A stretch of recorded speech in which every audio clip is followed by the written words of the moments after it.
Lately, I've been feeling like long games are the absolute worst thing to ever happen to modern gaming. It's as if the companies are stretching out the game just so players feel like they made a good purchase. The worst part about these types of games is that you learn all of the mechanics within the first hour of the game, and then it's just the same exact slop over and over for the next 50 or 100 hours. To a degree, I find this game design philosophy more forgivable for an RPG style game with a heavy emphasis on story, but even then it's too much. If you're a normal person and you work an 8-hour shift or whatever, you come home and you probably have 2 hours in your evening after you've cooked, cleaned, and hit the gym. There are way too many other good games that aren't 50 to 100 hours long that I would rather be playing. It feels like a fundamental waste of my time to be playing 50-hour games when I could go play a nice short 6-hour game and then move on, try a different 6-hour game.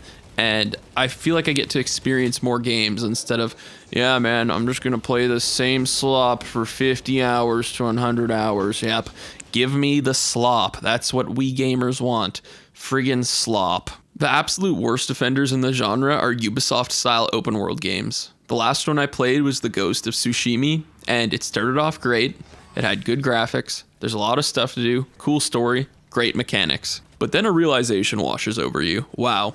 There have been no new mechanics, essentially, in the last 20 hours of gameplay in this goddamn game. Ah, yes, my 20th time raiding a village. I love my Ubislop. Every goddamn game these days overstays its welcome. The stupid urge that these companies have to stretch out the game past its expiration point for the sake of it dilutes the experience and spreads the team too thin, leaving us with these crappy stories and side quests. I remember playing Final Fantasy VII Remake and playing the side quests thinking, what the hell is this crap? This is so awfully written. The last long game that I played through and beat and really enjoyed was Baldur's Gate 3. The character's story and world left you with a sense of intrigue where you just had to find out what happens next. It was as if I was possessed by the game, and the only way to stop the obsession was to finish it. Baldur's Gate 3 is genuinely one of the best long games I've ever played, and immediately after finishing it, I started up another playthrough. But here's the thing.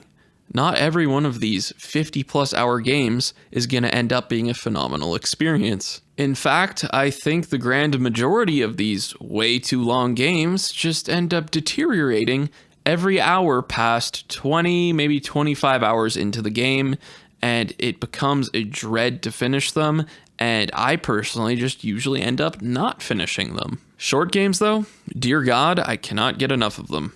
Of the recent short games I've beaten, some of my favorites were Mario Odyssey, Dead Rising 1, and Catherine. These games were short and sweet, and by the end of the experience, you were simply begging for more. The well-paced stories, new mechanics, and gameplay do not overstay their welcome, and after these experiences, the player is left wanting more content. I personally believe shorter games will typically leave players more happy because it doesn't give the game a chance to overstay its welcome, and if anything, it leads to the players wanting more of it. They want a new game, they want a DLC.